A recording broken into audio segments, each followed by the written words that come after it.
Olá, bem-vindo a mais uma aula da disciplina de Ciências da Natureza e Realidade. Eu sou a professora Lidiane Salvatierra e hoje nós vamos para a nossa terceira aula. A terceira aula, ela trata da interação entre o Sol e a Terra, especificamente falando dos fluxos de energia que são emitidos do Sol diretamente para a Terra e com isso surgem alguns fenômenos interessantes que a gente vai conceituar. Como objetivo dessa aula, a gente vai caracterizar um pouco mais o Sol, discutir alguns efeitos da relação do Sol e da energia e conceituar campo geomagnético, vento solar, mancha solar, aurora e descrever o que é a magnetosfera. A gente sabe que o Sol ele é muito importante para a continuidade da vida na Terra. Não só para isso, mas também contribui, obviamente, para as condições climáticas e ainda diversos outros fenômenos. E na última aula nós estudamos sobre a atmosfera e também observamos que a atmosfera terrestre ela serve como um escudo protetor, fazendo com que a ação direta do Sol seja reduzida. Então, na nossa atmosfera terrestre, a gente tem uma barreira que vai reduzir a ação do Sol.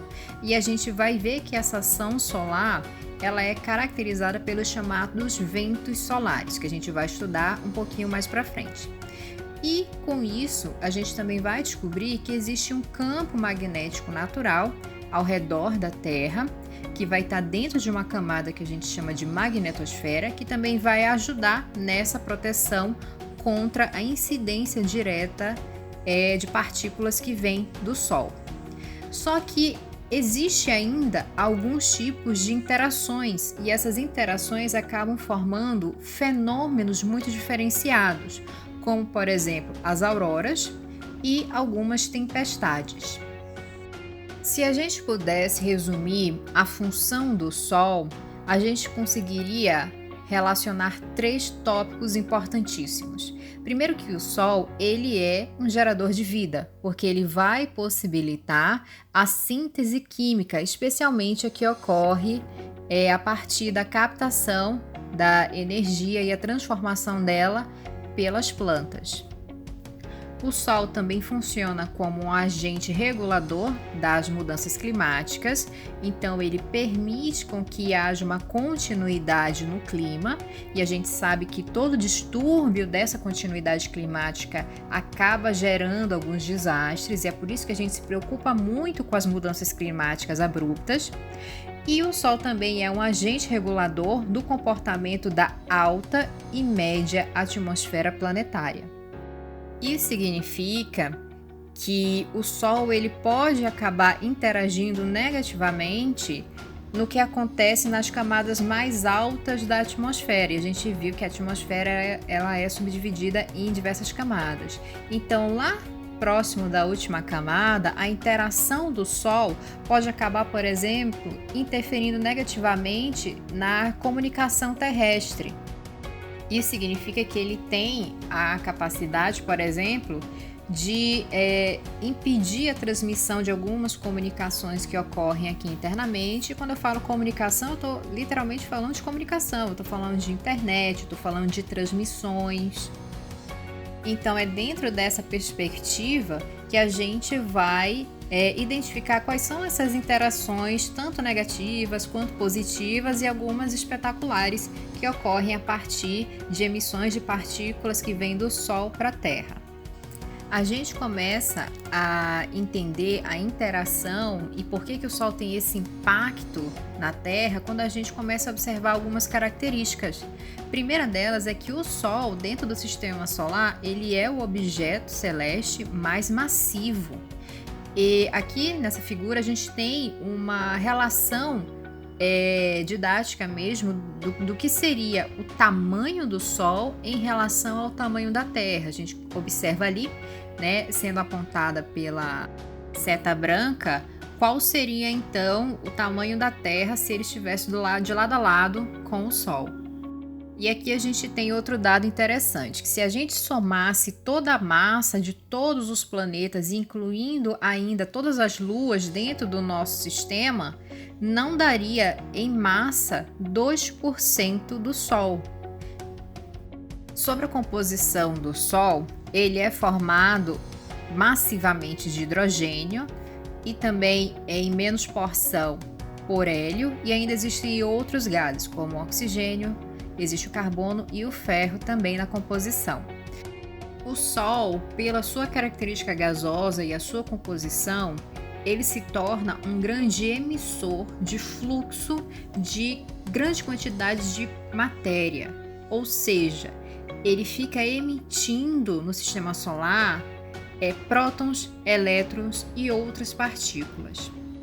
E essa emissão ela é constante, pois a relação entre o Sol ser gasoso e ele ainda por cima girar, ele faz com que a sua atmosfera, ou seja, o seu redor, sua camada mais externa, fique se expandindo. E essa expansão vai dar para a gente a origem do que a gente chama de vento solar. Então, o que é o vento solar? Quando a gente observa o Sol, igual aqui na imagem, a gente consegue identificar o que a gente chama de região coronal, que é a camada mais externa, que seria essa camada que está mais circular. Essa camada ela é tão quente, e veja, lembra que a gente está falando de uma composição gasosa. Essa parte é tão quente que nem a força da gravidade, né, a força gravitacional, faz com que essa parte fique retida, ou seja, quando a gente olha essa região coronal, do lado de fora dela, mais externamente ainda, a gente consegue ver outras porções do Sol saindo. Isso significa dizer que a corona solar ela não está em equilíbrio hidrostático. Lá na primeira aula eu falei rapidamente sobre equilíbrio hidrostático. O equilíbrio hidrostático é essa característica que os planetas têm de serem redondos, né? Então, por que todos os planetas são redondos? Porque eles estão no chamado equilíbrio hidrostático. O Sol, ele não tem esse equilíbrio hidrostático, ele não é redondo. A gente consegue ver que ele parece ser redondo, mas a gente continua vendo expansões ao redor dele.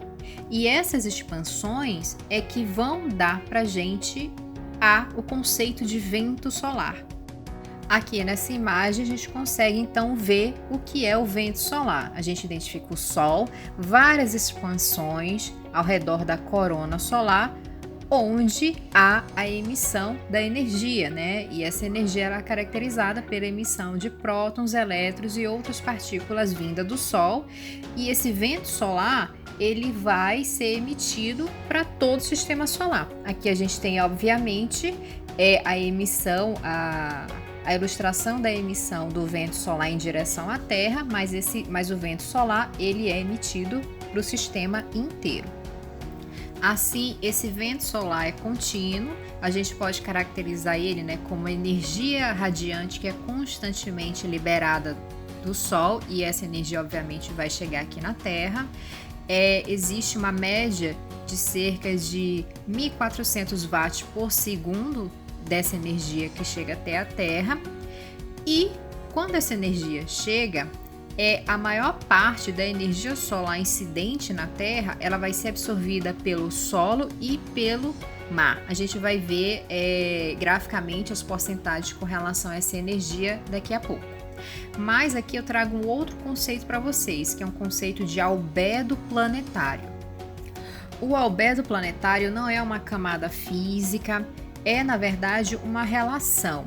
É uma razão entre a radiação solar refletida e a radiação incidente, que seria na verdade o valor, então, que é voltado, né, da Terra para o Sol, então vai ser refletida, e o valor que fica aqui na superfície. Esse albedo planetário, esses valores, eles são importantes para a gente por causa que podem ter relação direta nas mudanças climáticas e nos processos de desertificação. Aqui então a gente vai conhecer o balanço energético da Terra, que é basicamente a porcentagem do que fica retido aqui com relação à energia solar incidente. Então, como já foi falado antes, essa energia solar que chega aqui na Terra, ela vai ser absorvida pelo solo e pelos oceanos, em uma média de 51%, então, dessa energia solar que chega vai ficar nessas porções. E a outra parte dessa energia solar, ela vai ficar na atmosfera, vai ficar na porção da camada da troposfera, onde a gente tem as nuvens, e também vai ser utilizado para formar o famoso efeito estufa. E depois a gente tem o retorno, né, que é a radiação dessa energia que chegou aqui através do Sol. Os números mostrados aqui nessa ilustração são apenas simbólicos, a gente pode ter uma variação dependendo de vários fatores. A gente também tem um fenômeno chamado de solar flare, que é traduzido como fulguração solar. Essa fulguração solar, ela é caracterizada por como se fosse uma labareda, uma proeminência da expansão um pouco maior, onde a gente vai ter uma energia concentrada. Essa labareda concentrada, também chamada de fulgor, ela pode durar cerca de 30 minutos e ela chega a emitir 1000 vezes mais energia do que todo o resto da estrela.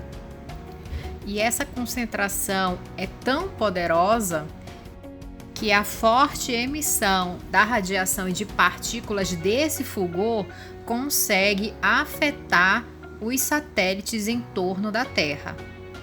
Então, essa radiação que sai do fulgor, ela pode interagir com a parte elétrica, ou seja, a parte física mesma do satélite, e pode provocar então um curto-circuito e inclusive danificar o satélite inteiro ou apenas alguns componentes eletrônicos, ou pode alterar uma camada da atmosfera que a gente chama de ionosfera, e ela recebe esse nome de ionosfera porque ela já possui uma grande quantidade de partículas carregadas de eletricidade.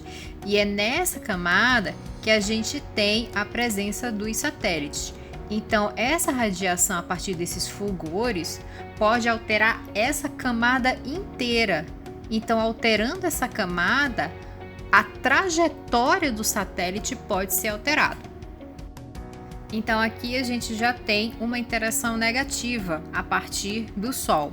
A gente tem então a possibilidade de ocorrerem curtos-circuitos e de modificar a trajetória de satélites, e ainda a gente pode ter danificação na Terra. Então, geradores e transmissores de energia que estão aqui na Terra, especialmente aqueles que ficam próximo dos polos, eles conseguem ser danificados por causa dessa radiação forte. E é aí então que a gente pode ter algum tipo de prejuízo na nossa comunicação. Outra coisa interessante que a gente consegue observar no Sol é a chamada mancha solar. A mancha solar em si, ela é caracterizada pela presença de uma região superficial no Sol que ela parece ser negra, ela parece ser escura. Inclusive, quando a gente tira imagens e fotografias do Sol, é assim que a gente consegue reconhecer a mancha solar. Essa região, ela é mais escura porque no seu interior a luminosidade é menor, ou seja, a temperatura dessa mancha ela é menor do que o seu entorno. As manchas solares, elas são fenômenos temporários, tá? Então, o que acontece é que a temperatura ali, ela acaba sendo menor porque ocorre uma concentração de fluxo de campo magnético. A gente vai falar sobre campo magnético logo em seguida. Então, a presença de um campo magnético ali acaba impedindo, e modificando, então, a temperatura só daquele local, mas, como eu já disse antes, é apenas temporário.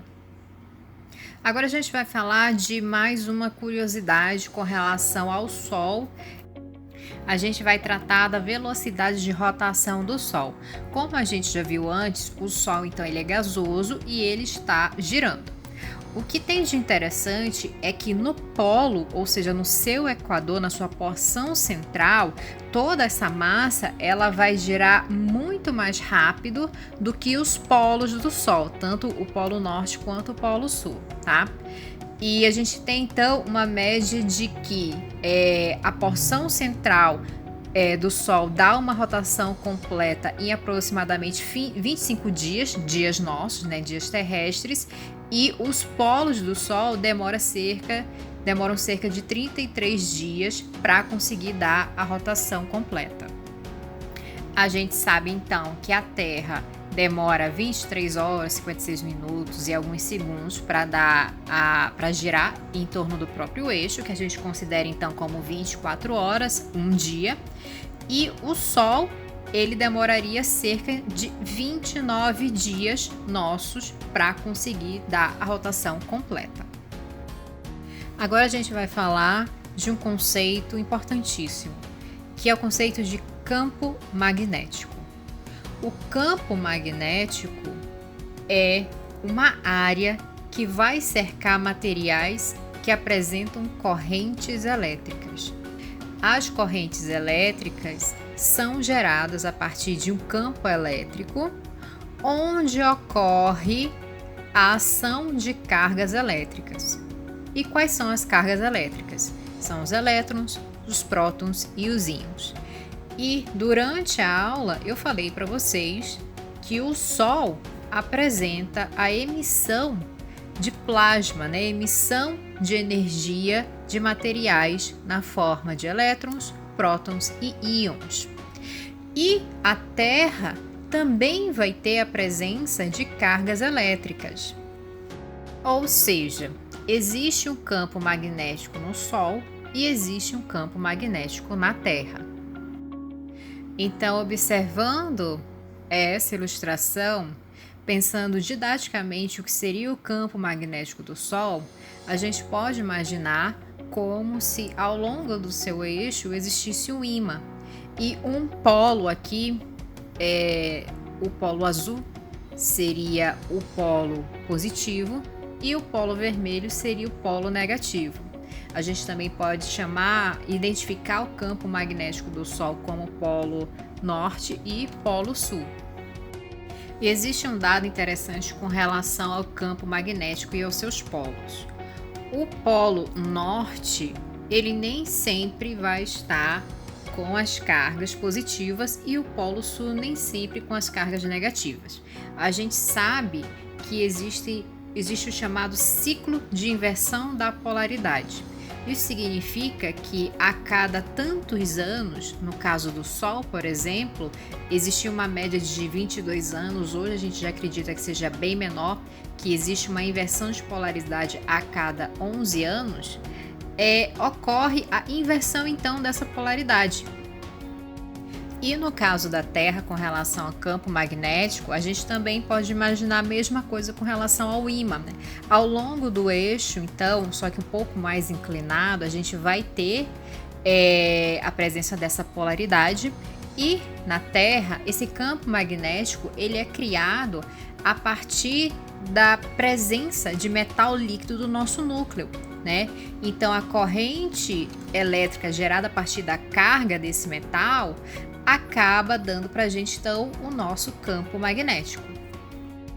A gente sabe hoje que o campo magnético da Terra é fundamental para a orientação de alguns animais.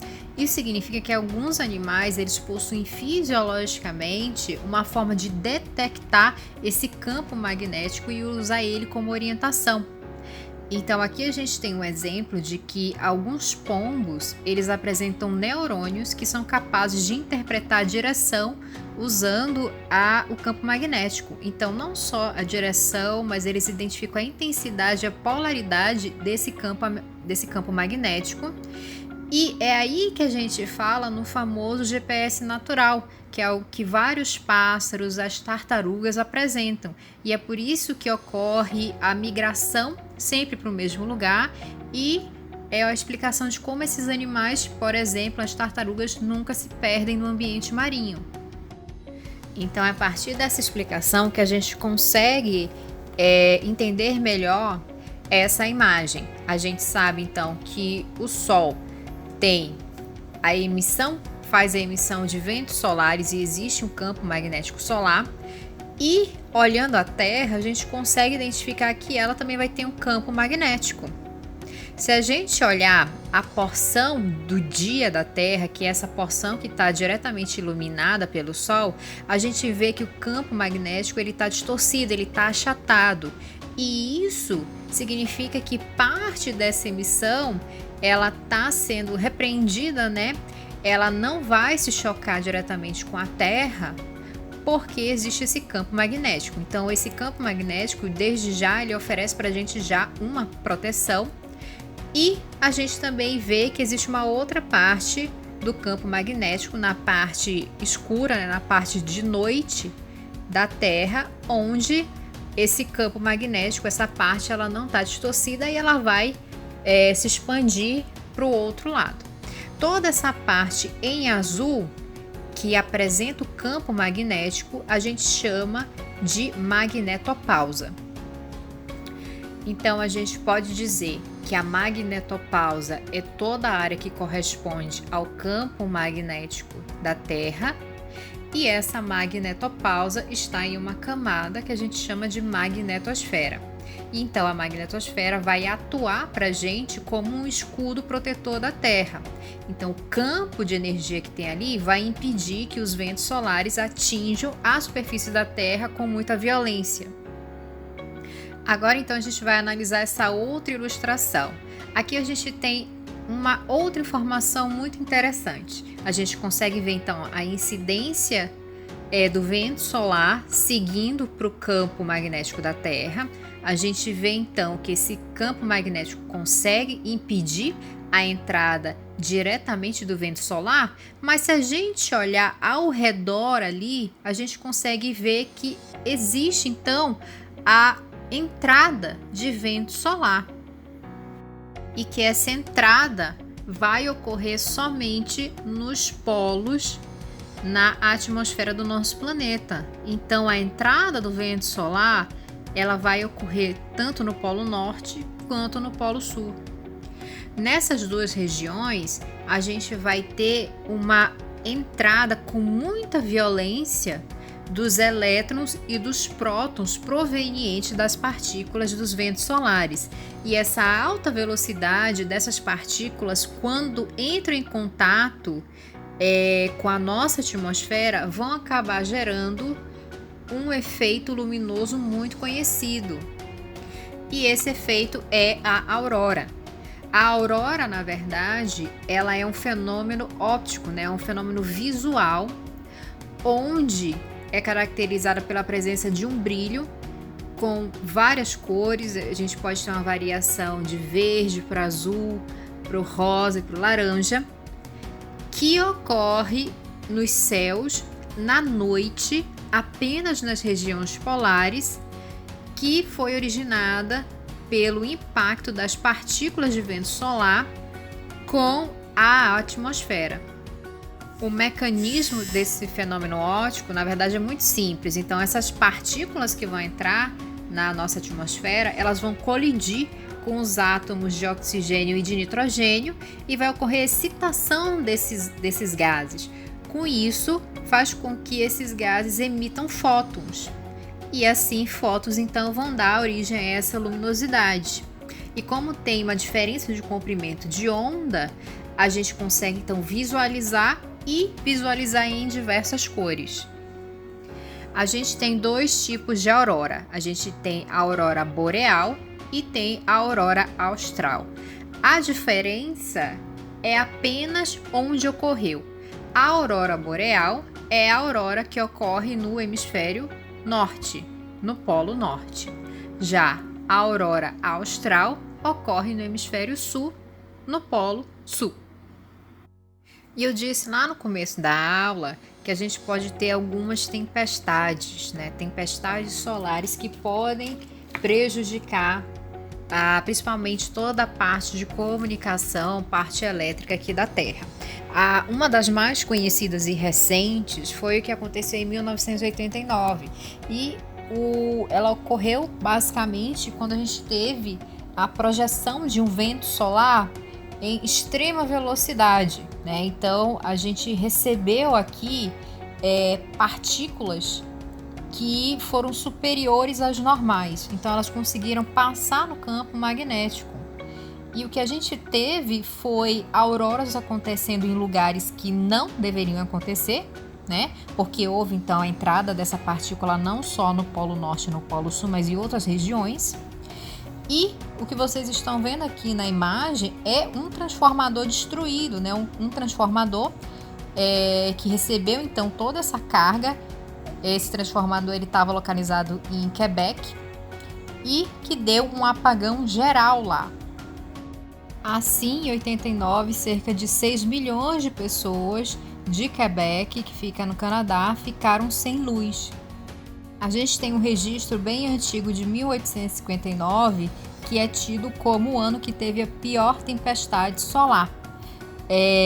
Nessa tempestade, o que aconteceu foi que todos os telégrafos foram danificados, então não teve comunicação entre os Estados Unidos e a Europa, e que inclusive todos os trabalhadores que estavam trabalhando nessas linhas foram eletrocutados.